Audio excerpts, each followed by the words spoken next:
Ji auchiel owito ngimagi kanyo e masira mar apaya bang' bas mar kambi mar Shania Executive bayo kendo lwar e gweng' ma Manyatta e wang' apaya maduong' ma Nairobi kochomo Mombasa. Basno mar kambi mar Shania nobayo molokore ka jogo manoyudo hinyruok oringo e od thieth ma Moi Referral e boma ma Voi.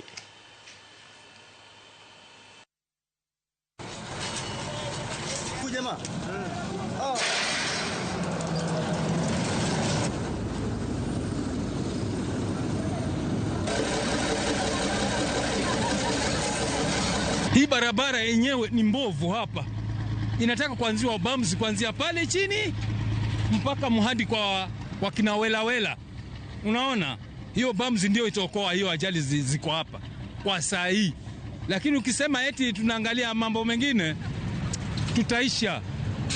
tutaisha na ukweli, na hapa mahali kunatakiwa bumps. Watu wa basi wao makini, wapunguze speed, na kama inawezekana madereva wao wawili wa usiku na wa mchana. Kufika hapa tumekuta watu wamelala chini wamekufa, lakini mimi ninaomba madereva wa mabasi wakae waangalifu, manake wana overtake bila kujua, na mimi nimesema muangalie na muachukulie hatua.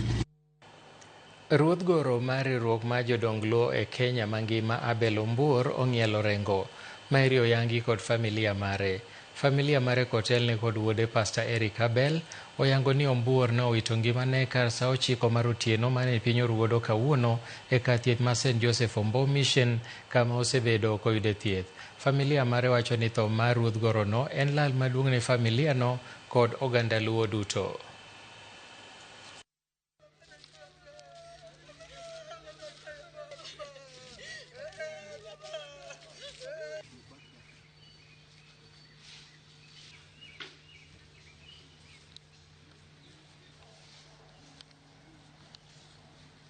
When it reaches on Thursday, I called the children, I texted them because they are outside. I told them, you people come. The health of the father is now deteriorating. You come and see. I declare officially the death of my dad with a lot of pain we have as a family. Baba okutuo mang'eny, okawo ndalo minyalo wachi okawo ndalo mang'eny ne dweche ariyo. Kanen mana just a slight cough and nen gi machalo kaka nen gi gek, mage gik mane tuo baba malich, bas to no gi koro ola. But the major information manong'isowa the day mane Raila othoe no bedo down. Mo wacho niya, I'll not take long, so you my children prepare that I will not take long. Katunya neno ka ngima, taneno ka soon I'm going to follow my friend. Kanyocho ng'ama mor, ong'ere Migori ka, makata kama ncho dake nong'e ni wuon Leia, ong'e ni wuon Fidel, ong'e ni wuon Frank. Nyasaye mondo chung' kodwa e sama kama, to warwako ji duto mabiro konyowa ko jaduong' ni machiegni.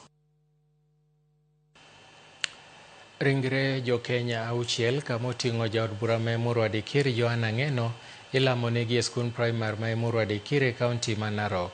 Jodak ma Emuru Wadikir chiwo luor margi mogik ne mosenindo Johana Ng'eno, apisa mar obila Amos Kipng'etich Rotich, jago picha Nicholas Kiplang'at Kosgei, Wycliffe Kiprotich Rono, Robert Kipkoech Keter kod jariemb ndege George Were e skul primar ma Emuru Wadikir.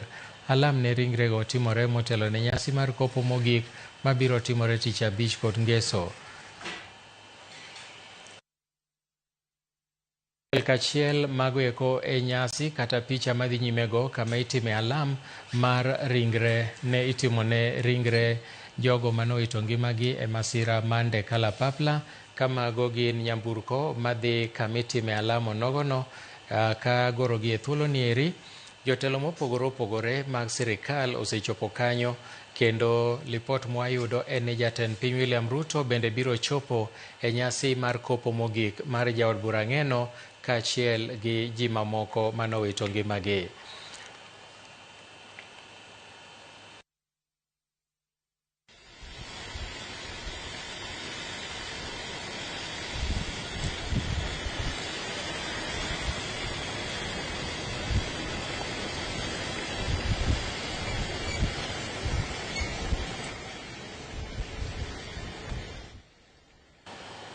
Mago gi nyamburko ma dhi kata mawuok kanyono ma itime alam mar kwayo ne chuny kata ringre jogo eko ma bende osenindo manche no ito ngimagi e masira ma koch mar ndek kalapapla e kaunti ma Nandi kama oting'o jaod bura Joanna Ng'eno ma bende osebedo jaod bura ma Emurua Dikir kuom higni mathoth mokalo kaachiel gi jariemb ndek kalapapla kaachiel gi apisa mag jolweny mane rite gi jago picha mare. Ka odiochieng' ma kawuono ni eri waseyudo lipot ni nyasi mar kopo biro timore tich abich ka moko bende kuomgi ibiro iki odiochieng' mar Jumamos. Dongo mamiyo tegweng' ma Kipsigis obedo kod alam mopondo e got ma Emurua Dikir kaka nyasi kata kaka okang' machiwo luor ne mosenindo Joanna Ng'eno manowito ngimane kaluwore gi masira mar ndege kod 4 mamoko ei kaunti ma Nandi. Ka giloso e gweng' ma kama jafwambo bende ne ok omi thuolo mar neno gino mane gitimo, giwacho ni gilamo ne kwe kod mor mar familia mar mosenindo ka gikwedo timbe moko maricho ma koso luor e kinde lemo makamano mar iko mar Joanna Ng'eno mano nenore kaka ng'ano matiyo matek. Jakom mar Hoho mar Okak Nur Abdi otelo ne riwruok makamano e alamno. Na mingine tunawachia Mungu na tunawachia serikali. Na wakati mwili wa Ng'eno taletwe, tumesema watoto wa jamii wa Kipsigis na wale ambao watakuja kesho waweka amani. Kiongozi yoyote ambaye atapatiwa nafasi ya kuongea, hatutaki tusikie mtoto ambaye amesaliwa na mama ya Kipsigis. Viongozi wote wa Kalenjin na jamii ya Kalenjin wale wangetaka kucha wanakaribishwa. Ama namna gani? Wazee wamesema kila mtu ako karibu anakaribishwa kesho kutu hata baadaye kuja kusema pole. Na tunaombea Mungu roho yake aweke mahali pema pembeni. Kwa sababu battery wale dutu kwa sababu ameshughulika tangu hii maneno itoke ameshughulika na tumeona usaidizi kubwa na tunataka amani ili mheshimiwa tusindikize kwa njia ya amani. Watu wetu wote ya kaunti hii yetu ya Narok, wageni kutoka kaunti mbalimbali, viongozi wa serikali watakuwa hapa. Ile kitu tunataka tukiwa jamii ni amani. Moko kuom josiasa mawuok e duond bura mar ODM e kachung'o bura mar Arieda okwayo jodak ma kono mondo nyakwe kinde limbe ma jatend piny William Ruto chano matimo e kaunti ma Siaya chieng' Jumapil ma jumani. Kane giloso bang' romo mane gibedo godo Aram, jakom mar ODM bade mar Arieda Onyango Radier oyango ni limbe ma jatend piny kaka wendo modhial e kinde nyasi mar goyo erokamano kaluwore gi yiero ma jagoro maduong' e migawo mar thieth Ouma Oluga onego orwak e yo makare kendo josiasa owinjore owere gi liet mar siasa. Josiasa bende okwa mondo owe rakruok mag siasa e kindgi kod kinde limbeni. Wa appeal ni joma moko man oko magin followers mag party wane ni giwuog te mondo gibigi kony nyathiwa budho wendo ne ma en president of the Republic of Kenya. Mak mana ni wang'eyo ni politics to pogo gaji. President and head of and leader mar UDA. ODM be nigi leader ne ma en Dr. Oburu Oginga. So on occasion like this one, besides the fact ni nyocha wanie broad-based government, wendo mar nyathini en wendo ni. Akwayo jo-Arieda madhi biro ni biro konyo nyathiwa rito budho wendo ne. Obi ka ging'eyo ni gibiro bedo gi kwe kendo wadwa winjo gima lendo wacho kendo wadwa ni warit wendo gi sironyo kendo koa to ako ng'e ni jokorwaka. Wan kaka youth wadwa ashwa president wadwa ashwa PS giwende te ni wan kod kwe moromo kendo warwako gi onge koko moromo mabro bedo wan kaka jo-Arieda. Wabed mohore kabisa kendo wabed mokwe kabisa sana gini dhine kijende mi iwuondo gi gik moko matindo ni mondo gibigi wach weche moko dhi kare kata gikel tulo. Wamiyo usie makende ni kikubi kae koponi ochuno ni nyakibi tibi kibolori to kopo ni okidwa winjo weche matimre ka to wakwayi gi muolo ni kikichopie. Bengi maduong' ma pacho ka CBK oyiene kambi mar tudruok mar Safaricom mar pando namba mar customer e ote mar M-Pesa bang' chudo. Namba mar customer mochudo kokalo e yor M-Pesa biro wuok nus ka namba mamoko biro wuok ranyisi mar star. Okang' ma kama biro konyo rito nonro kod tieko njore kama jouso ok bi neno namba te mar customer bang' chudo. Kata kamano kambi tudruok mar Safaricom biro loso yo mar yango customer kapo ni nitiere chochni e yor chudo.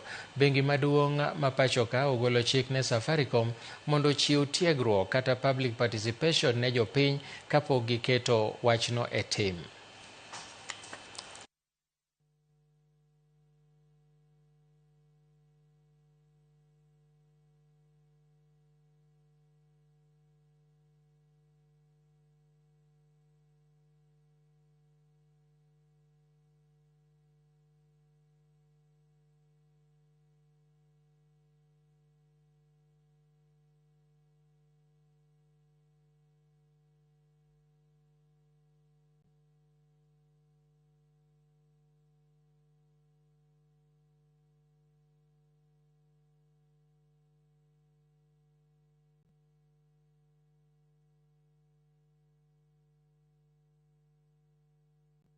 Jopuonj mag JSS mawuok Kimbo mar Kenya omiyo duol mandiko jopuonje TSC dwe achiel matimo dwachgi ma kao kamano to gibiro bago ng'anyo.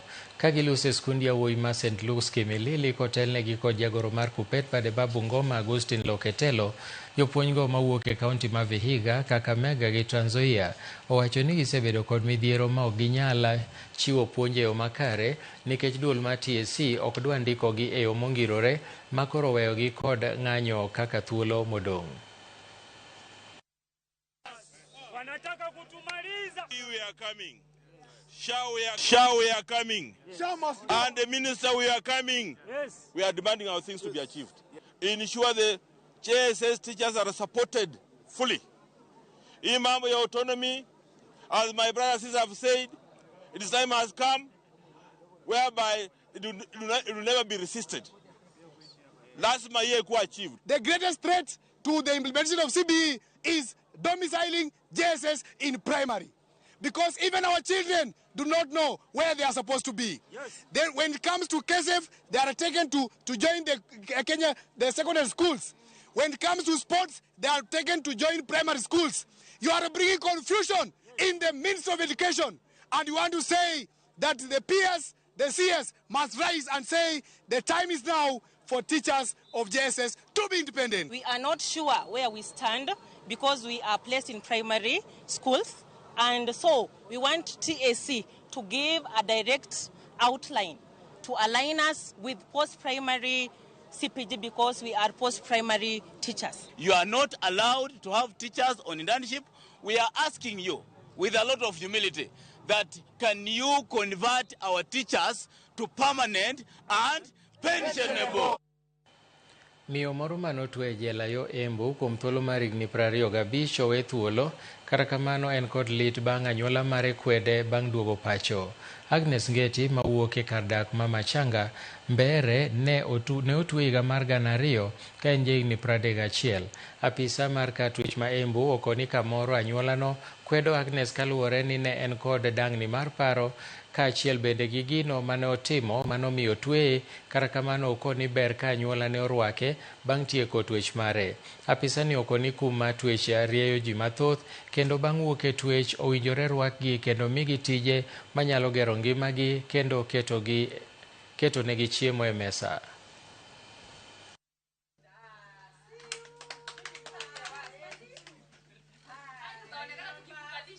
Kitu muhimu tunaweza urge the community is let's accept these people back to the community because they are human, they are family, and let's learn to forgive because we are all human na hakuna mtu hawezi kosea. So we would urge the community to kindly accept our clients back home. Nimekaa jela miaka 25. Sasa nafurahia ndio amenitunja mpaka ikafika huo wakati wa kwenda nyumbani. Ninaenda huko Sagana kwa wazee na bwana yangu atanikunjia huku. Nimerekebika na nasikia sasa niko sawa. Ninaweza kawa mzuri nyumbani na siwezi rudia kitendo kama hiyo tena. Community inafaa ielewe ya kwamba vile Agnes anafanya sio yeye anataka, ako mgonjwa, ako na shinda ya mental wellness na ni shinda mingi ziko na watu wengi hata huko nje. So wakaweze kumkubali, wakamuunderstand na wakamsaidie. Erokamano Nyakaramogi, ma en Ramogi TV, to magi gin weche manyien mag migago. Wadhi e yweyo mokwongo ka waduogo, wan gi mathoth, kik idhi mabor.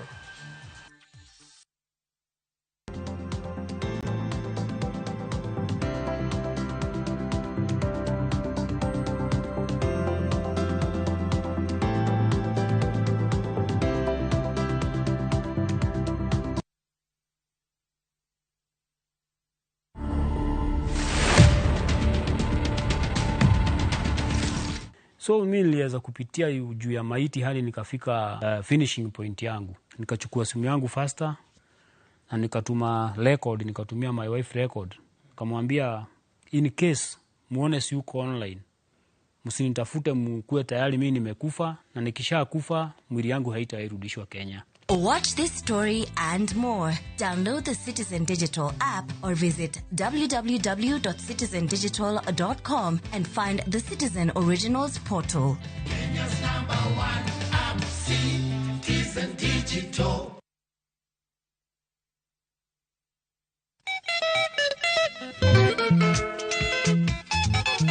Igni 26 mokalo, tarik en 7 dwe mar adek, boche mag kuyo ne okwako piny Luo. Kawuon jothum, duonde nosim.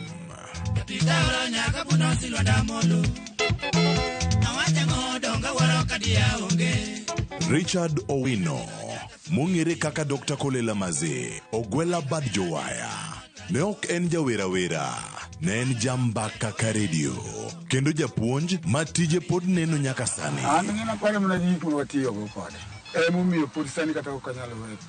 Wang'iyo ngima Dr. Kolela Maze, nyuolne, ngimane mar thum, anyuolane kod thone, mbaka ma opondo ne ji mathoth. Wan kawadongo to okawinjo kodi chieng' moro nitiere mababo ya olweny gi mama. Dhano bende noromo godo mathoth oko, to sama ne entiere dala, gima ne nyalo neno kuome ne en hera. Koa kuom nyare nyaka jothumbe wetene, ma en sigand Dr. Kolela Maze. Eng'e jothumbewa, Ramogi TV kitaye gi Solomon Atito Kafaya.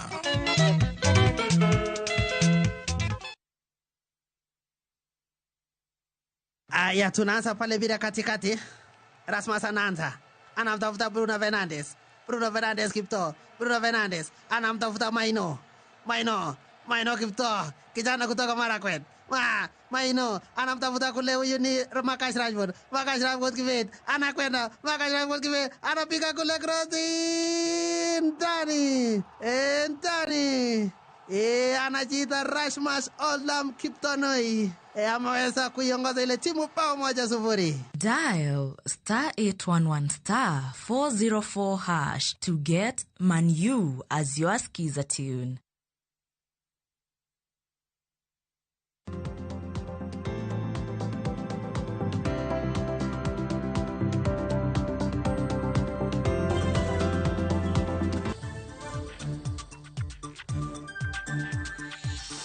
Machiegni kendo, Ten County ma Migori kosir kod bengi mar piny mangima The World Bank chano mar gero kar chungo nyamburko kata tesen mar nyamburko manyien e gwenge ma Sayote sub-county ma Suna West, kendo weyo tesen masani mantiere chuny boma ma Migori kaka kar chungo nyamburko mating'o jowuoth. George Juma nigi ler mathoth. Stesen mageche e chuny boma ma Migori ma osebedo kuom higni mathoth mondo koro konye tieko dhungruok mageche e chuny boma ma Migori chalo kagima koro kayo machiegni. Mae obiro bang' bengi mar piny mangima The World Bank keto omenda tenge maromo milion 60 mar siro piny owacho mar kaunti ma Migori e gero kar chungo nyamburko manyien e kar dak no ma Sayote e sub-county ma Suna West. Stage no biro accommodate geche maonge kama chung'e sani kaka buses madhi Nairobi, kendo biro konyo mang'eny. Omiyo wayiere ni mondo mi sirikal otimnwa mano e yo mapiyo manyalore. Bus park machielo dwarore nikech ma wantiere go tin kendo ok nyal romo gi te. emomiyo bende wabedo kata mana gi weche mag dropping and picking along the highway mabe is leading to several accidents nikech seche magigoyo U-turn e ndara kachacha japiko bende ringo, jowuoth bende wuotho, kelo gik mang'eny. Kar chung' nyamburko ni igero lo mayande ten county ma Migori ne nyiewo e kinde mar higni 2 mokalo. King'iyo county government nong'iewo kendo mwadhi gere bus park. Pesa mwa expect koa World Bank en milion aparo ni maderom 60. Oganda moting'o joriemb matatu mane wuoyi kinde mane ikawo pachgi kod ten munisipal ma Migori ne orwako chendoni mar daro kar chung' nyamburko mating'o jowuoth kawuok e chuny boma ma Migori nyaka kar chung' nyamburko manyien ma igeno ni koro dhi chakore e kinde machiegni. Migori en one street town. To one street town always bedo ga mading. Nikech iyudo ka streets mamoko ok function maber. Koro ka kanyo ere ma buses madhi Nairobi bende chung'e. Gari moro ma bende samoro nowuok e stage bende dhi gach private bende dwane samoro ochung' kata ka donje supermarket. Koro iyudo ka congestion ng'eny kanyo. Omiyo kane kanyo nyalo bet mondo mi kata buses madhi Nairobi plus geche moko madhi long routes mondo dhi obed kono to nyalo kelo yot kendo nyalo kelo thuolo mondo mi kata batha highway kuonde ma geche nyalo diyore go dong ne private vehicles mondo konyre. Sasa tulikuwa tunaomba county government kama inawezekana kutengenezwa hiyo stage ya faster inaweza kuwa itoe msongamano ya magari na itatusaidia sisi kama watu wa matatu. Jakomar board municipal ma Migori Robert Mandela mane otelo chino ma kawo pacho ganda ne owacho ni kar chung' nyamburko masani yudo chimbo ma Migori biro dong' kama nyamburko mok tindi wuoth koro nyalo chung'e. Bas watero sayote kaeto iye kacha dong' ma private vehicles nyalo bedi. One of the reason momiyo wagero bus park no en ni mondo giyud kuma ginyalo kete geche gi sama gibiro timo kata mana shopping e town. Nyalo bedo mapiyo wach stage mowueno mondo bo tende governor mar Ochila yako mondo konyo piyo mondo konyo kaka inyalo ge stage no mondo bed maber. Kendo ka stage no gera pano dhi konyo nikech wan kaka jok maringo highway waneno ka congestion osebedo mang'eny e town ma seche moko kata accident notimore nyalo medo kelo accident. Koro kopo ni stage nyalo bedo kocha nyalo konyowa. Mandela wacho ni giseketo chenro maber mane gedo ma ka chung' nyamburko ne koro ger makare kendo tieke e wang' sa. Kata macha nyalo dhi yudo ni samoro pod ok oromo gi te. Mano biro chunowa ni ma wantiere go kani wa reduce the number of the people madhi tiyo kanyo. Kisane king'iyo geche duto te ma wuok Nairobi kata mating'o jowuoth ma Nairobi gionge kargi mar jot gi jot e ndara. George Juma, Ramogi TV, Migori. Riwruoge mag jochiw thieth e kaunti ma Laikipia ochiwo thuolo mar ndalo 7 ne sirikand kaunti no mondo chop kare winjruok mane gibedo godo ma ka kamano to gidhi e ng'anyo.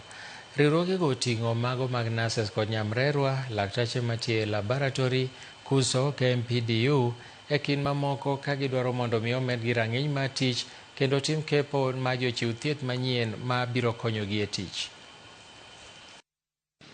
Solidarity forever.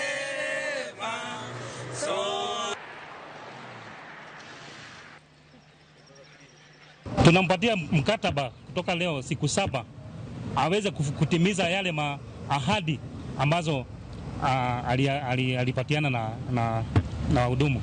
Ikikosa hivyo sisi hatutakuwa na budi, tutaita wafanyikazi wenzetu au tuchukue sheria za kisheria na za kiviwanda.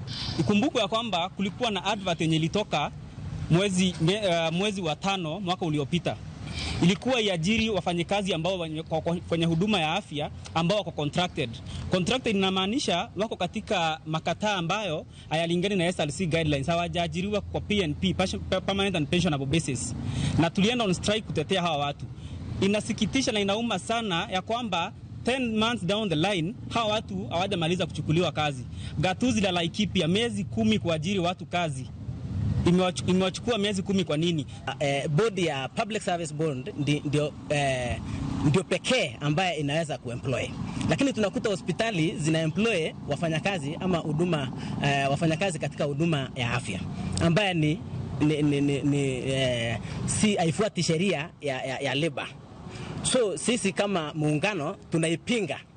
Tunasema kwamba hiyo hospitali kuajiri na contracted officers kutoka county atukubali kwa sababu wanalipa pesa kidogo ambaye ambatane na SRC guidelines. Apisi mochung' ne ndiko jotije e kaunti ma Isiolo ochako chenro mar kwano jotich matiyo e kaunti no. Mae biro bang' lipot manowuok ewi joma ondiki e kaunti no kane itemo thich oko gavana Abdi Guyo e apisi ga mokalo. Chenro mar kwano jotich kod nonro mar nono fainde magi mag tich nochakore migawo mar thieth tich ariyo ka jotich e migawo no itimo negi nonro e osiptal ma Isiolo Referral. Kanolose romono, jalup jakom mochung' ne ndiko jotich e kaunti ma Isiolo Angelina Boto nowacho ni gikawo okang' makamano bang' masira mar mach mane omuoch mowang'o fainde mag jotije duto mag kaunti no, komedo ni fainde go ema ibiro tiyo godo. Incident where there was an arson attack at our registry at Public Service Management offices, whereby all the files were gutted down by fire.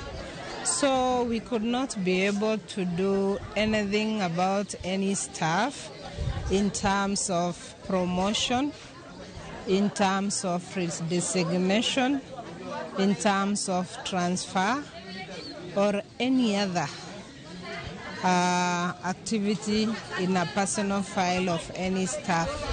So this exercise is basically to reconstruct the files so that we are going to have a database. And currently we are going to do 3 hard copy files.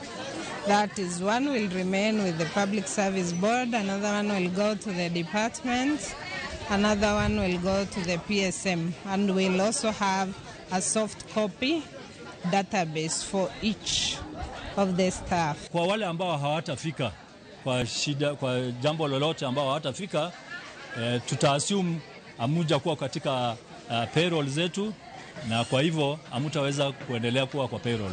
Kwa hivyo ningewaambia wafanyikazi wetu wote wachukue nafasi huu, waje ili wasije wakatolewa katika payroll.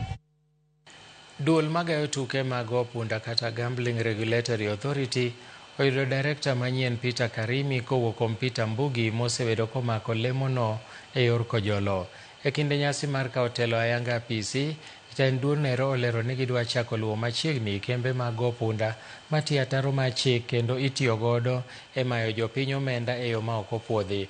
Bende gilero ni gin kod chenro makare mar neno ni rowere kod jogo duto mag opunda oyudo tiegruok makare e yor go opunda ma ok owe olokore midhiero. And illegal gambling has not helped because it creates an environment where there are no remedies or recourse should there be a challenge in that particular sector. What the new act has done is empower the GRA to have a lot of mechanisms for both oversight, licensing and enforcement. Advertisements zote lazima zianze saa 4 hadi saa 12 asubuhi, na ile jambo la GRA kuenforce ya kwamba hakutakuwa na zile adverts ambazo zinaangalia watoto. Kuna age verification katika hizi kampuni zote. Tutakuwa na nguvu za kuangalia kwamba watoto hawakubalishwi kujisajili na kampuni yako, na kampuni yako ikipatikana mtoto hata mmoja, tuna uwezo wa kufunga kampuni yako kamili. We have been working together to ensure that we regulate gambling and partner in issues that would have led to serious consequences if there was no partnership. And this partnership has led to what you have seen me giving the incoming Director General, a partnership of public sensitization on responsible gambling, which we believe will be able to address the problems that we've been seeing of problem gambling. Josiasa maketo serikal tesre kamoting'o Rigathi Gachagua, Kalonzo Musyoka, Eugene Wamalwa kod Justin Muturi okoni serikal ni kod paro maluchore kendo kele pachoka jaket mwandu mong'ere kaka Adani mane jo Kenya okwedo mondo mi ota gedo mar paw ndeke maduong' manyien e pachoka. Ka giloso kod jofwambo bende gijiwo jood bura mondo kwed paro moko mag omenda magikoni odhi ataro mar chik. Be called, yeah, a division should be called, and every person who stands in objection to this state capture and blatant planned theft of everything this country stands for then the Kenyans will be able to see, yes, member for this constituency stood with the people. But we are aware they may attempt to force. If they do, of course, the next line of action is you have courts of justice. Yeah, because the courts cannot interfere at this stage, second reading, committee stage, third reading. The moment before this thing is signed or whatever happens, we will take it up. We are not just about to give up, because if we do, we are auctioning the future of our children. I don't think this lie can end, because Bandi has learned from his master. He's the one who has given him a job. So if the president is lying, what stops other people from lying? I heard him the other day crying about corruption by a traffic policeman. He has no moral authority to talk about corruption and bribery. He has made bribery a way of life.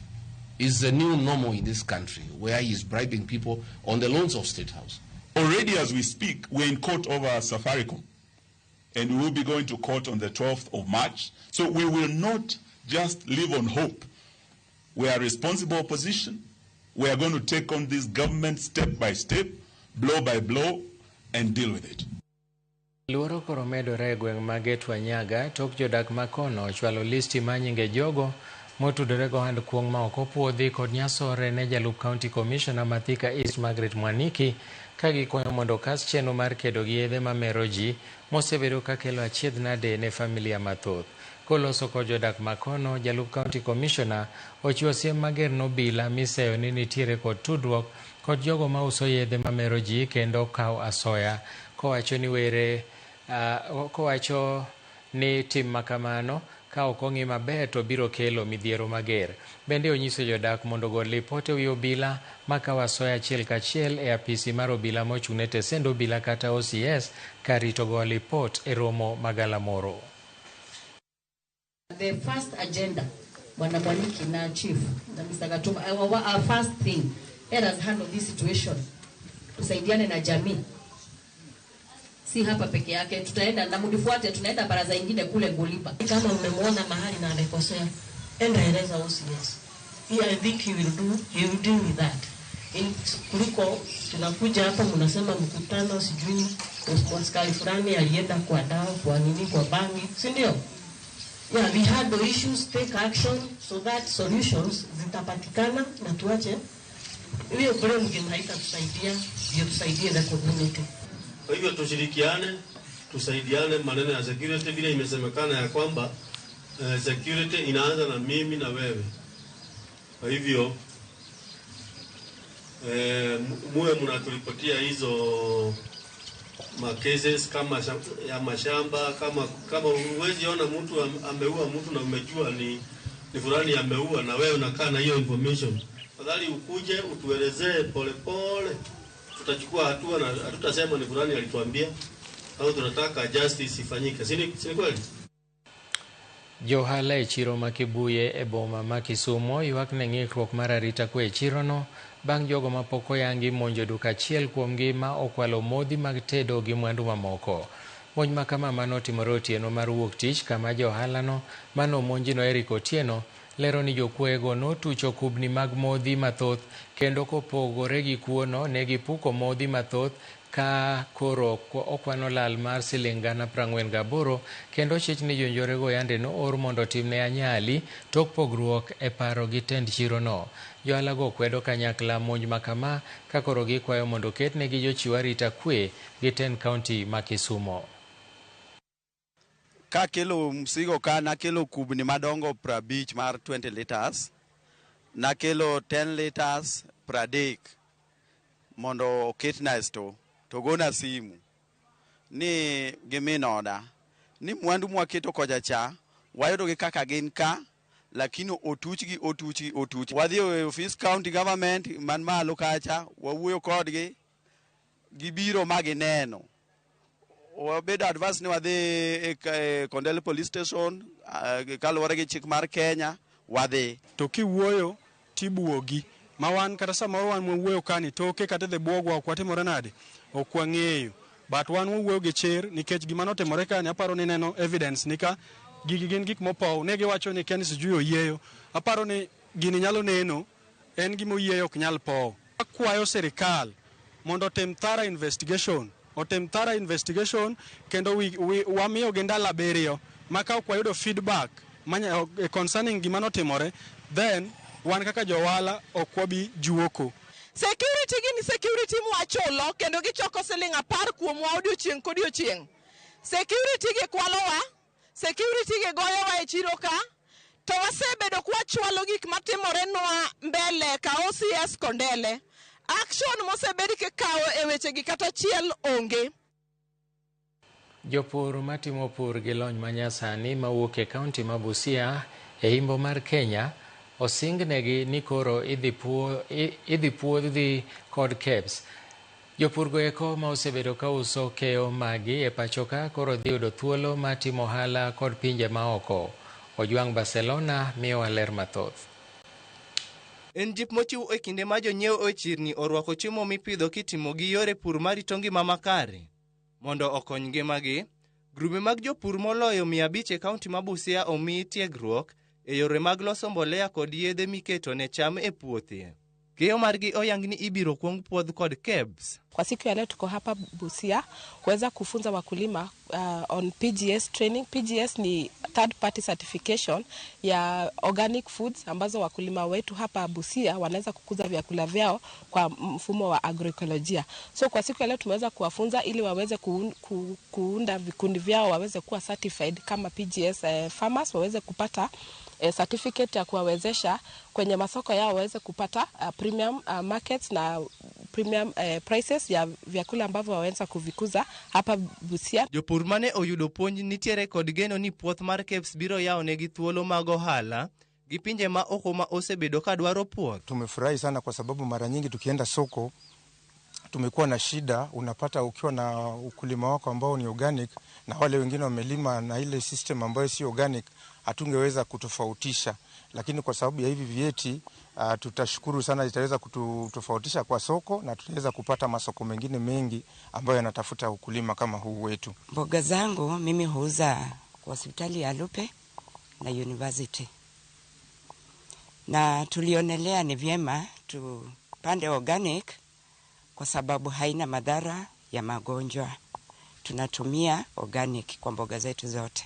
Mara mingi huwa tunauza tu locally, na tukitoka nje na hiyo certificate at least mboga zetu tutauza kwa wingi. Puonj ni biro e seche matend kaunti ma Busia chano loso chiro makende ne jouso matiyo gi lony manyasani kendo mana moseyudo puotho mar KEBS. Ile kazi ambayo inafanyika leo ya PGS na training ambayo imefanyika kuhusu mambo ya organic farming inawiana sana na policies zetu za county government. Asa hii policy ambayo tunatengeneza inaitwa agroecology policy ambayo tutaikamilisha hivi karibuni kuwezesha kilimo organic farming iwe ndio mtindo wa kisasa ambayo unatusaidia kama county. Kuna wagonjwa ambao wanapatikana na kwa mfano magonjwa ya pressure, diabetes, wanatakana wakule specific type of foods ambayo haipatikani kwa urahisi. So wanatuambia mnaweza kusaidia wagonjwa hao, watu tunawarifa kwenu. So wanapokuja sokoni wanajua tutapata hivi bidhaa specifically mahali fulani ambayo inasaidia sana. Hiyo kutengaji ya soko ili waweze kupata bidhaa vya organic inasaidia sana, na tunashukuru county government kwa kuweza kukubali sana na kutupatia nafasi hapa katika soko ya Busia. Eponjni jopur onyis mondo ochok pi koth seche ma koth koro chweni magibiro olo e cham gi ndalo oro. Kutokana na ile nimesema tabia ya nchi ama mabadiliko ya hanga, hiyo tunapea kipaumbele kuhakikisha ya kwamba wakulima wetu tunaenda mambo ya unyunyiziaji maji ya mmea. Saa hii mambo ya irrigated agriculture is the way to go. Kamano bende jopur 16,000 matiyo gi lony manyasani mawuok imbo mar Kenya onyis mondo bed jo adiera kendo kik giti gi yedhe mag chemicals kata matin. Ojwang' Barcelona, Ramogi TV. Piny Kenya ochomo chako uso rombe matara ne piny mar Algeria higani motelo ne dhialo nyasi mar Eid al-Adha e tok lalruok e kind piny Kenya kod Algeria mageto tego thuolo mahuyanga mar chich jamni e pinje ariyogo. Jatend migao mar pur Mutahi Kagwe nobedo kod twak gi jambetre mar piny Algeria e pachoka Alfred Akuhid ka maino mar Twak makamano ne chwalo jamni mapacho ka kendo dhi use pinyno kaka achiel kuom yore mag tudruok makare kind pinje ariyogo. Ma timore mana juma achiel kende tok welo manowuok e piny Algeria ne limo pacho ka manono sekta mar jamni kendo yango ni Kenya ni kod nyalo mar uso rombe maromo e chiro mar Afrika ma milambo. Continental trade area is something we would like to actually see. You have signed it. We have also signed it, and we believe that there is no need of talking about it if we are not going to implement it, and we want to implement it. Then our trade, as I said, between Algeria and Kenya is largely on your side, but your interest, the interest that I hear from the ministers and from your government, has been largely in the area of dairy and the area of livestock, and I believe that's why you had a meeting last week. The colleagues who came from Ministry of Trade, from Agriculture, they have shown really important interest. They were very keen to interact and to have business with Kenya on very special topics where Kenya is really very advanced when it comes to Africa and even worldwide, is the vaccines. The vaccines for animals. Yes. Kuom thuolo matin ne higni 2 nyaka ne jatend piny William Ruto sidha yanga daga keyo teko stima matiyo gi sola e chula mar Mageta e kaunti ma Siaya. Teko stima no osekelo lokruoge mopogore opogore ahinya e sekta mar kiluwa, thieth, arita kwe, somo kod ohala. Kaka Steve Biko lero, jopiny e chula ma Mageta onyiso mor margi ni mar thoth chenro mane gikelo usenge koro yudore Mageta e yo mayot. Ankwang' yie kuom dakika moyo 40 kiwuok e dho wath ma usenge.